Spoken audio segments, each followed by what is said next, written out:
Friend, this is Priyanka Kushwaha and welcome to Aryan online classes. Friends, आज की इस वीडियो में मैं आपको कुछ क्वेश्चन सॉल्व करवाने वाली हूँ जो क्वेश्चंस आपके एग्जाम में पूछे जाते हैं। ये क्वेश्चंस आपके लघु उत्तरीय प्रकार के प्रश्नों में पूछे जाते हैं। ये क्वेश्चन आपकी हेल्प करेंगे कि आप किस प्रकार से अपने क्वेश्चंस को सॉल्व करोगे एग्जाम में। तो ये मैं कुछ 10 क्वेश्चंस ले आई हूँ, मेरे पास 10 क्वेश्चंस हैं।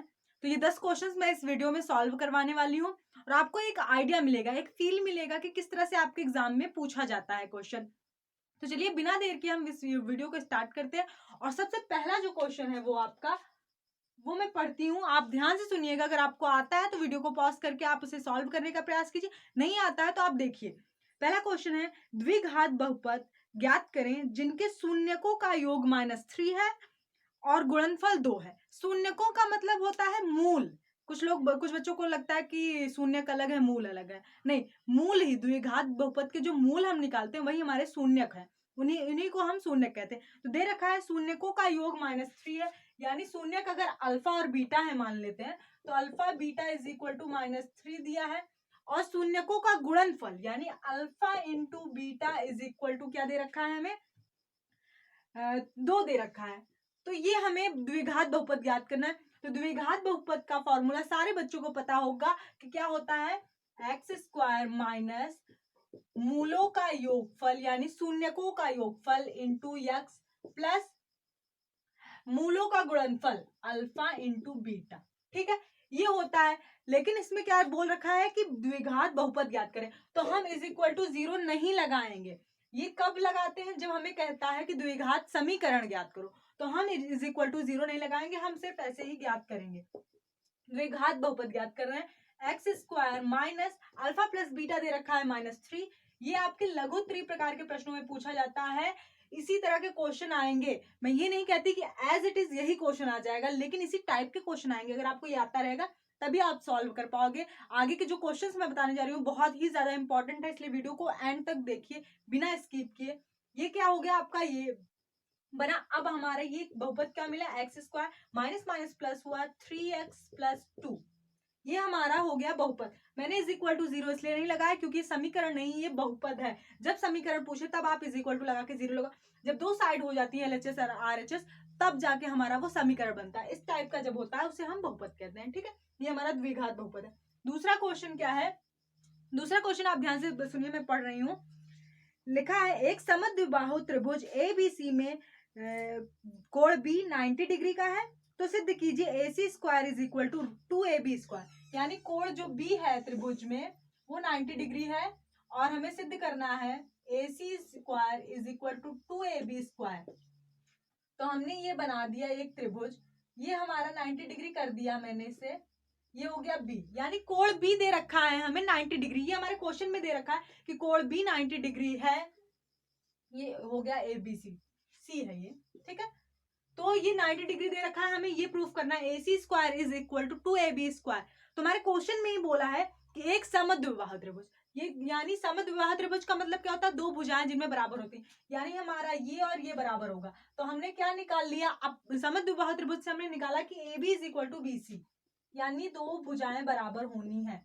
अब हम लोग पाइथागोरस थ्योरम लगाएंगे। क्या होता है, कर्ण का स्क्वायर यानी AC का स्क्वायर इज इक्वल टू लंब का स्क्वायर प्लस आधार का स्क्वायर, AB का स्क्वायर प्लस BC का स्क्वायर। ठीक है, अब AC square is equal to AB square, BC की जगह पे हम लोग AB रख सकते हैं क्योंकि AB और BC बराबर है, तो BC की जगह हम AB रख देंगे तो AB का स्क्वायर हो जाएगा। ठीक है, ये AB का स्क्वायर दोनों जुड़ जाएंगे तो 2AB स्क्वायर हो गया।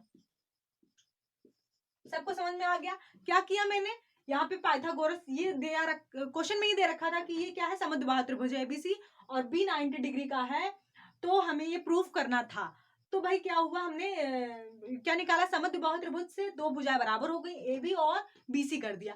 अब हमने क्या कॉन्सेप्ट लगाया, पाइथागोरस थ्योरम, कर्ण का स्क्वायर इज इक्वल टू लंब का स्क्वायर प्लस आधार का स्क्वायर। तो फिर हमारा ये हुआ। अब AB is equal to BC था, तो हम BC की जगह पे AC रख सकते थे, तो हम AB रख सकते थे, तो हमने AB रख दिया। उसके बाद हमारा ये प्रूफ हो गया। तो ये बहुत ही इजी क्वेश्चन था। सारे क्वेश्चन जो है लघु उत्तरीय प्रकार के प्रश्नों में पूछे जाते हैं, बहुत ही इंपॉर्टेंट है। अगर आपको ये कॉन्सेप्ट आता रहेगा तो इसी टाइप से क्वेश्चन हर बार पूछे जाते हैं, आप ये कर लोगे। तीसरा क्वेश्चन हम लोग करते हैं। तीसरा क्वेश्चन मैं पढ़ रही हूँ, तीसरा है a x square minus 24 is equal to 0 है, तो एक्स का मान निकालो। क्या दे रखा है, a x square minus 24 is equal to 0 है, तो हमें इसमें एक्स की वैल्यू निकालनी है। तो एक्स की वैल्यू बहुत ही ईजी है, कैसे निकालोगे, ए एक्स स्क्वायर लिखो, ये माइनस 25 इधर जाएगा तो प्लस 25 हो जाएगा, ठीक है। अब एक्स स्क्वायर निकालना है तो एक्स स्क्वायर को यही रहने दो, 25 बाई ए करो। अब एक्स की वैल्यू निकालनी है तो x is equal to root में आ जाएगा 25 बाई ए। 25 रूट से बाहर निकल सकता है क्योंकि 25 होता है, यानी 5 गुणे 5, तो ये 5 निकल आया। ए अब नहीं रूट से निकल सकता, यानी वो रूट में ही रहेगा। रूट से निकालने के बाद हम इसे प्लस माइनस लगाते हैं, क्योंकि एक्स स्क्वायर इसके दो मूल होंगे, एक प्लस में आएगा एक माइनस में आएगा, ठीक है। तो क्या हो गया, हमारी एक्स की वैल्यू क्या होगी, प्लस 5 रूट ए और माइनस 5 रूट ए, तो ये हमारी दो वैल्यू निकल आई। तो ये 3 क्वेश्चन हो गए। अब हमारे पास बचे हैं 7 क्वेश्चन में जो बारी बारी से करवाने वाली हूँ। आप सारे क्वेश्चंस को अच्छे से समझो, देखो कि क्या कॉन्सेप्ट लग रहा है। बहुत ही बस 2-2 नंबर, ये थोड़ा थोड़ा कॉन्सेप्ट लगा, आपने यहाँ से 2, 4, 6 नंबर तुरंत पा लिए, तो ज्यादा कठिन नहीं होना है। क्वेश्चन बहुत ही इजी आते हैं, लघु उत्तरी में जो होते हैं, दीर्घ उत्तरी में जो होते हैं वो भी बहुत इजी होते हैं।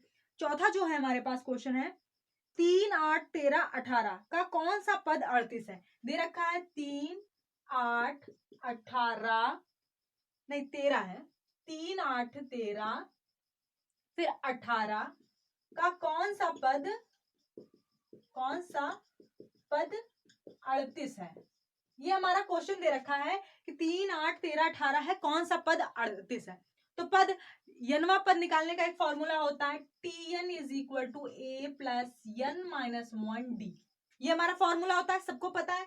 तो ये पद दे रखा है हमारा 38 दे दिया है, और ये पूछ रहा है कौन सा पद है, जो पद है ये दे दिया है, और हमें पूछ रहा है कौन सा पद, यानी n की वैल्यू निकालनी है हमें। पहला पद क्या है, 3 है, ए हमारा यहाँ पहला पद होता है, डी क्या होता है, सार्वधातुक होता है। 8 में से 3 गया तो 5 आएगा, तो प्लस n माइनस 1 इंटू 5 हो गया, ठीक है। अब ये 3 इधर जाएगा तो 38 में से 3 गया तो 35 आ जाएगा, n माइनस 1 इंटू 5 जब इधर आएगा तो भाग करेगा, तो 5 सते 35 हो गया, ठीक। तो n minus 1 is equal to 7, n is equal to 8 आ गया, ये इधर गया तो जुड़ गया, यानी ये 8वां पद, कौन सा पद 38 होगा, हमारा 8वां पद 38 होगा। आंसर क्या होगा, 8वां पद, ठीक है, इसको लिख दो 8वां पद।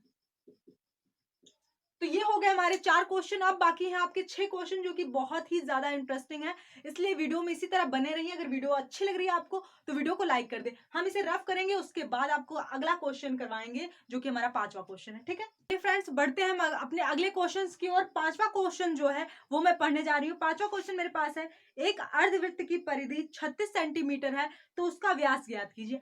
अर्धवृत्त की परिधि, देखो परिधि का मतलब क्या होता है, कोई भी आपको फिगर दे दिया जाए, कोई भी आकृति दे दी जाए, उसके चारों तरफ की जो भुजाएं हैं उनका योगफल ही परिधि कहलाता है। यानी जो ये हमारा सर्कल है, इसका ये जो चारों तरफ का ये जो कवर कर रहा है वो कितना होता है, 2 पाई आर, वो परिधि होती है। अब उसने अर्धवृत्त कह रखा है, हमें दे रखा है सिर्फ अर्धवृत्त की परिधि, तो हमें मालूम कैसे पड़े कि अर्धवृत्त की परिधि का फॉर्मूला क्या होता है। तो चारों तरफ का जो ये एरिया है वो वही हमारा क्या होगा, परिधि होगा। तो आपको पता है कि जब पूरा सर्कल दिया होता है तो उसका क्या होता है, 2 पाई आर। जब आधा सर्कल ये दिया है तो ये क्या हो गया, पाई आर। तो अर्धवृत्त की परिधि क्या है, पाई आर। अभी हमारे पास ये भी तो लाइन है, ये यहां से कितना होता है, ये आर होता है, ये भी आर होता है, आर आर 2 आर, यानी टोटल क्या हो गया, 2 आर। ये अर्धवृत्त की परिधि का फॉर्मूला है, ठीक है। अर्धवृत्त है, मैं बोल रही हूँ अर्धवृत्त की परिधि दिया है हमारे क्वेश्चन में कि अर्धवृत्त की परिधि दे रखा है क्या, 36 सेंटीमीटर, यानी pi r plus 2 r is equal to 36 centimetre दे रखा है। हमें इसका व्यास निकालना है, तो हम कैसे निकालेंगे, पाई आर, देखो यहाँ आर है, यहाँ भी आर है, आर निकला तो pi plus 2 is equal to 36 बचा। पाई की वैल्यू होती है 22/7, 22/7 प्लस 2 इज इक्वल टू 36, ठीक है।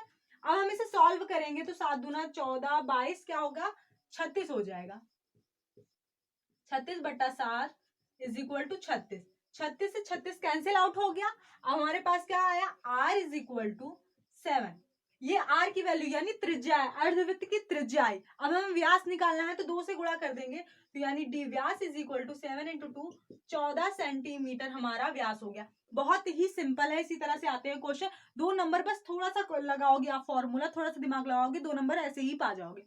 5वां क्वेश्चन हो गया। अब हम 6वां क्वेश्चन पे बढ़ेंगे। 6वां क्वेश्चन क्या है, आप मैं पढ़ रही हूँ, आप ध्यान से सुनो। 6वां क्वेश्चन है आपके पास, यदि एक वृत्त का क्षेत्रफल व परिधि का मान समान हो। कह रहा है वृत्त का क्षेत्रफल और परिधि का मान समान हो, तो वृत्त का क्षेत्रफल होता है πr² और परिधि क्या होती है 2πr। ये हमारे क्वेश्चन में दे रखा है कि यदि किसी वृत्त का क्षेत्रफल और परिधि समान हो तो क्या करना है हमें, वृत्त की त्रिज्या ज्ञात करनी है। त्रिज्या कैसे ज्ञात करोगे, देखो r से r कट गया, पाई से पाई भी कट गया, r इज इक्वल टू आ गया 2 इकाई। देखो यहाँ पे कुछ सेंटीमीटर वगैरह नहीं लिखोगे आप, क्योंकि यहाँ पे कुछ दे नहीं रखा है कि सेंटीमीटर में आएगा कि मीटर में आएगा, तो आप यहाँ पे इकाई लिख दो कि इकाई आ गया, ठीक है। r इज इक्वल टू 2 इकाई आया। अब हम आते हैं 6वां हो गया हमारे पास। 7वां क्वेश्चन क्या है, इसी तरह के क्वेश्चन होते हैं, बहुत टफ नहीं है, आप देख पा रहे होगे कि क्वेश्चन टफ नहीं है, लेकिन ये सारे क्वेश्चन आप करो, क्योंकि आप ये कर लोगे तो आपको आइडिया मिलेगा कि आपके एग्जाम में कैसे क्वेश्चन आपके सामने आने वाले हैं, आप उन्हें फेस कैसे करोगे, कैसे शुरू करोगे, सारी चीजें आपको पता चलेंगी इस वीडियो के थ्रू। 7वां क्वेश्चन मैं करवाने वाली हूँ। क्या दे रखा है, 2x² minus 2√2x plus 1 is equal to 0। पूछ रहा है कि इसके मूल ज्ञात कीजिए, तो मूल ज्ञात करने का फॉर्मूला है -b प्लस माइनस रूट में b² माइनस 4ac अपान 2a। ये मूल ज्ञात करने का एक फॉर्मूला है, ठीक है। तो एक मूल हमारा प्लस में आता है, ये प्लस वाला चिन्ह के साथ लेंगे, एक मूल हम माइनस वाले चिन्ह के साथ लेंगे। तो करते हैं हम लोग, b क्या है, ये है, ये a है, ये b है, ये c है। तो हमारे पास b क्या है, -2√2 है, यहाँ पे ऑलरेडी माइनस लगा हुआ, तो माइनस माइनस प्लस हो जाएगा, यानी 2√2 प्लस माइनस b² क्या है, ये 2√2 का स्क्वायर करेंगे तो क्या होगा, 2 दूना 4 हो जाएगा, √2 का स्क्वायर करेंगे तो 2 आएगा, यानी 8 आ जाएगा, माइनस 4ac 4 गुणे a क्या है 2 है, इंटू c क्या है 1 है, तो 4 दूना 8, ये भी 8 हो जाएगा। अब हो गया 2a 2 दूना 4, ठीक है, समझ में आ रहा है आपको। ये फॉर्मूला है, इसी फॉर्मूले पे मैंने रखा, ये आ गया, 8 में से 8 गया 0, यानी इसका ये वाला भाग गया 2√2/4, ये खत्म। यानी हमारे जो दोनों मूल होंगे, b² माइनस 4ac की वैल्यू क्या आ गई 0 हो गई, यानी दोनों मूल हमारे समान होने वाले हैं, 2 दूना 4 √2/2। आपका ये आंसर हो जाएगा। दो मूल हैं इस द्विघात समीकरण के, दोनों मूल यही होंगे, समान होंगे, क्यों, क्योंकि b² माइनस 4ac हमारा 0 हो गया, इसलिए दोनों मूल क्या होंगे, यही होंगे। आप इसे और सिंप्लीफाई कर सकते हो, √2/2 है जो, इसको अगर परमेयीकरण कर दें हम लोग, इसका परमेयीकरण कर दें तो ये आएगा √2 हो गया, बाई क्या हो गया 2√2 कट गया, यानी 1/√2 आ गया, ठीक है। तो इस तरह से आप इसे सिंप्लीफाई करके 1/√2 भी इसका मान लिख सकते हो, या फिर यहां तक भी लिख सकते हो, दोनों ही मान सही होंगे। ये 7 क्वेश्चन आपके हो गए। अब आपके बचे हैं 3 क्वेश्चन, जो कि मैं इसे पहले रफ करूंगी, इसके बाद आपको 3 क्वेश्चन करवाऊंगी। ये सारे क्वेश्चन मैं बार बार कह रही हूँ, बहुत ही ज्यादा इंपॉर्टेंट है, ये आपको एक आइडिया देंगे कि कैसे आपको आपके एग्जाम में सॉल्व करना है क्वेश्चन। तो चलिए अपने अगले क्वेश्चन की तरफ बढ़ते हैं, पहले से हम रफ करते हैं। डाउट नट बच्चों, किसी भी सवाल में आप अटक गए हो, आपसे सॉल्व नहीं हो पा रहा है, बस आपको सवाल का फोटो लेना है, क्रॉप करना है और 5 सेकंड के अंदर उस क्वेश्चन का वीडियो सोल्यूशन आपको मिल जाएगा। फिर आपका वह क्वेश्चन होमवर्क का हो, सीबीएसई बोर्ड का हो, यूपी, बिहार, महाराष्ट्र, एमपी या किसी भी बोर्ड का चाहे हो, आईआईटी, जेई, नीट, क्लास 6 से 12वीं तक का सवाल, इन सब का जवाब आपको मिलेगा डाउट नट ऐप पर। या कोई भी सब्जेक्ट हो, फिजिक्स, केमिस्ट्री, मैथ, बायोलॉजी, आपके सभी सवालों का जवाब मिलेगा डाउट नट ऐप पर। साथ ही चल रहा है कक्षा 9वीं से 12वीं तक का लाइव क्लासेस हिंदी और इंग्लिश मीडियम में। तो बच्चों देर क्यों, डिस्क्रिप्शन बॉक्स में आपको लिंक मिल जाएगा, जहां से आप लोग जाके डाउट नट ऐप को डाउनलोड कर सकते हो। तो जल्दी जाओ और डाउनलोड करो डाउट नट ऐप।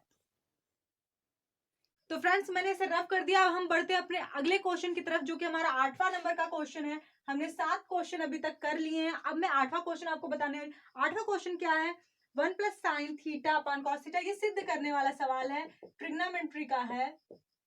ये भी बहुत ही इजी है, आपके लघुत्तरी प्रकार के प्रश्नों में पूछा गया है, वहीं से हम लोग ये क्वेश्चन लेके आए हैं। कि आपके एग्जाम में किस तरह से क्वेश्चन पूछे जाते हैं, वहीं से हम लोग ये क्वेश्चन उठा कर लाए हैं और आपको ये दिखाने का प्रयास कर रहे हैं कि इसी टाइप के क्वेश्चन पूछे जाते हैं आपके एग्जाम में। तो ये हमें प्रूफ करना है, ठीक है, कि 1 plus sine theta upon cos theta plus cos theta upon 1 plus sine theta is equal to 2 sec theta. इसको सॉल्व करके ये लाना है हमें। तो हम इसे सॉल्व करते हैं। पहले हम इसका ले लेते हैं LCM, cos theta 1 plus sine theta, ठीक है। तो ये इससे कटेगा तो फिर ये हो गया 1 प्लस साइन थीटा का whole square, 1 plus sine theta का ये हो गया whole square plus cos square theta. इतनी बात सबको समझ में आ गई कि मैंने ये लिया एलसीएम, फिर ये इससे कटा तो फिर बचा 1 प्लस साइन थीटा, इसका इसमें गुणा हुआ तो 1 प्लस साइन थीटा का होल स्क्वायर, फिर ये इससे कटा तो कॉस थीटा बचा, कॉस थीटा का इससे गुणा हुआ तो कॉस स्क्वायर थीटा। अब आगे बढ़ते हैं, इसको हम ओपन करेंगे तो a square plus b square sine square theta हो जाएगा प्लस 2ab यानी 2 साइन थीटा हुआ, ठीक है। A square plus b square plus 2ab वाला फॉर्मूला लगाया plus cos square theta by cos theta 1 plus sine theta हो गया। इतना हम लोगों ने कर दिया, इतना सबको समझ में आ गया। अब हम लोग क्या करेंगे, साइन स्क्वायर थीटा आपको दिख रहा होगा कॉस स्क्वायर थीटा, तो sine square theta plus cos square theta is equal to 1 होता है। तो sine square theta plus cos square theta की जगह हम लोग लिख सकते हैं 1, 1 ऑलरेडी है, इसकी जगह पे 1 लिखा तो 1 हो गया। अब ये क्या हो गया, 2 साइन थीटा बचा हुआ है। इतना सबको समझ में आया। आगे बढ़ते हैं हम लोग, cos theta 1 plus sine theta ये हो गया। अब हमारा ये 1 1 2 हो जाएगा 2 plus 2 sign theta by cos theta 1 plus sine theta. 2 को हम कॉमन ले लेंगे तो क्या बचेगा, 2 को हमने कॉमन ले लिया तो 1 प्लस साइन थीटा हुआ upon cos theta 1 plus sine theta आया। देखो sine 1 plus sine theta 1 plus sine theta cut रहा है तो हम इसे काट देंगे, 2 अपान कॉस थीटा हुआ यानी हो गया क्या 2, कॉस थीटा ऊपर जाएगा तो क्या होगा सेक थीटा। ये हो गया हमारा, प्रूफ हो गया। हमको यही प्रूफ करना था, हमने प्रूफ कर दिया, बहुत ही सिंपल तरीके से हुआ। तो ये क्वेश्चन आपका लघु उत्तरीय प्रकार के प्रश्न पूछा गया, 8वां क्वेश्चन मैं हल करवा चुकी हूँ। अब हम लोग बढ़ते अपने 9वें क्वेश्चन की तरफ। मुझे पता है कि आप लोगों को मजा आ रहा है, वीडियो अच्छी लग रही है, तो आप वीडियो को लाइक कर दो। और अगर आपने अभी तक हमारे चैनल को सब्सक्राइब नहीं किया, आप अगर नए स्टूडेंट हो तो आप हमारे चैनल को सब्सक्राइब भी कर दो, क्योंकि हम लोग लगातार नए नए वीडियोज अपलोड कर रहे हैं आपके एग्जाम के प्रिपरेशन के लिए। तो 8वां हो गया हमारा। 9वें क्वेश्चन की ओर बढ़ते हैं हम लोग। 9वां क्या है, 9वां है sine theta is equal to √3 cos theta. तो दिया है हमारा यहाँ पे 9वां, इधर मैं लिखती हूँ, यहाँ पे इसको थोड़ा सा रफ करते हैं। दे रखा है 9वां question, sine theta is equal to √3 cos theta दिया है, √3 कॉस थीटा है, ये हमारा क्वेश्चन दे रखा है, ठीक है। अब पूछा क्या है हम लोगों से, sign theta plus cos theta की वैल्यू क्या होगी, हमें इसकी वैल्यू फाइंड आउट करनी है, ठीक है। तो हम लोग कैसे करेंगे, जो हमें दिया है साइन थीटा अपान इस कॉस थीटा को इस साइड ले लो, cos theta is equal to √3 हुआ। इतना इतना समझ में आया, यही मैंने लिखा, इसको यहाँ पे ले लिया तो sine theta by cos theta is equal to √3 हो। ये हम लिख सकते हैं tan theta, sine theta upon cos theta क्या लिख सकते हैं, tan थीटा। तो ये हुआ tan theta is equal to √3। आपको पता होगा कि tan थीटा बराबर होता है लंब बटा आधार। यहाँ पे √3 के नीचे कुछ नहीं है, इसका मतलब ये हो गया 1 होगा उसके नीचे, है ना, 1 होगा, यानी ये क्या हो गया हमारा, √3 हो गया लंब, ये हो गया हमारा आधार। तो हम एक त्रिभुज बनाएंगे जिसमें लंब क्या होगा, √3 होगा, आधार क्या होगा, 1 होगा। अब हमें ये निकालना है, ABC नाम लिख देते हैं, ABC। हमें कर्ण निकालना है AC। क्यों हम ऐसा कर रहे हैं, क्योंकि हमें साइन थीटा और कॉस थीटा की वैल्यू चाहिए। Sine theta is equal to होता है लंब बटा कर्ण, cos theta is equal to होता है आधार बटा कर्ण। तो कर्ण की वैल्यू आ जाएगी तो हम वही वैल्यू पुट कर देंगे इसमें, उसके बाद हमें मिल जाएगा sine theta plus cos theta. तो पाइथागोरस थ्योरम से आप निकाल सकते हो AC square is equal to √3 का स्क्वायर प्लस 1 का स्क्वायर, ठीक है। ये पाइथागोरस थ्योरम है। √3 का स्क्वायर यानी कि 3 आ जाएगा प्लस 1, तो AC की वैल्यू आएगी रूट में 4, 4 बाहर आएगा तो क्या होगा 2, यानी हमारा कर्ण क्या हो गया 2 आ गई वैल्यू। अब हम लोग रखेंगे sign theta plus cos theta, sine theta plus cos theta. Sine theta बराबर होता है लंब बटा कर्ण, साइन थीटा बराबर होता है लंब बटा कर्ण यानी √3/2। कॉस थीटा बराबर होता है आधार बटा कर्ण यानी 1/2। तो हुआ क्या हमारा √3 + 1/2। ये हो गया हमारा आंसर, ये आया आंसर। इसी तरह से आपको करना है, कुछ भी कठिन नहीं है, बहुत ही इजी है। मुझे पता है कि आप लोग को समझ में आ रहा है, आप लोग समझ गए होंगे कि किस तरह से आपको क्वेश्चन करना है। ठीक है, अब हम लोग 10वां क्वेश्चन है। 10वां क्वेश्चन यानी कि लास्ट क्वेश्चन। आपको 9 क्वेश्चन समझ में आ गए होंगे। अब हम बढ़ते हैं अपना 10वां क्वेश्चन। ये हमारा वीडियो का लास्ट क्वेश्चन है, इसके बाद वीडियो का एंड होगा। 10वां क्या है, बिंदु युग्म, दो बिंदु युग्म दिए हैं 2, 3 और 4, 1, इनके बीच की दूरी निकालनी है।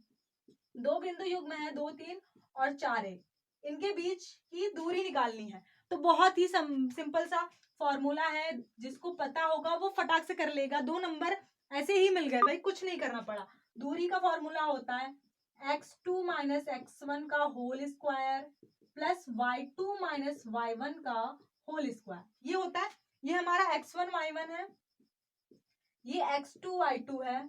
ठीक है, निर्देशांक है ये x1 y1 x2 y2। ठीक है, अब हम लोग x2 क्या है 4 - 2 है, 4 - 2 का होल स्क्वायर प्लस y2 क्या है 1 - 3, 1 - 3 का होल स्क्वायर। देखो 4 में से 2 गया तो 2 आएगा, 2 का होल स्क्वायर करेंगे तो 2 दूना 4 हो जाएगा।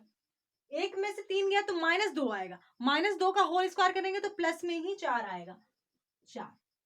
ठीक है, ये हो गया रूट में 8। इसको हम सिंप्लीफाई और कर सकते हैं, तो √8 को हम लिख सकते हैं 2√2। ठीक है, ये हमारी दूरी हो गई, दूरी इतनी आ गई। तो ये रहे आपके टोटल 10 क्वेश्चन। उम्मीद है आपको सारे क्वेश्चन समझ में आए होंगे, आपको एक आइडिया मिला होगा कि किस तरह से आप एग्जाम में क्वेश्चंस करोगे। इसी टाइप के क्वेश्चंस पूछे जाएंगे, सेम एज इट इज, यही नहीं पूछा जा सकता है, इसी तरह से बनते हैं आपके क्वेश्चन। अगर आप ये सारे क्वेश्चन अपने आप से हल कर पा रहे हो तो इसका मतलब आप एग्जाम में भी हल कर लोगे, ये आपका नंबर अच्छा खासा स्कोर करेंगे। अभी तक मैंने 10 क्वेश्चन बताए यानी 10 दूना 20 नंबर, तो ऐसे ही आपके स्कोर हो गए। तो अगर आपको वीडियो अच्छी लगी है तो वीडियो को लाइक कर दें, नए हैं अगर हमारे चैनल पे तो चैनल को सब्सक्राइब कर दें। और आपके एग्जाम के लिए all the best, best of luck. आप अच्छा कर सकते हो और आप अच्छा करके आना, कल सारे क्वेश्चंस फोड़ के आना। All the best.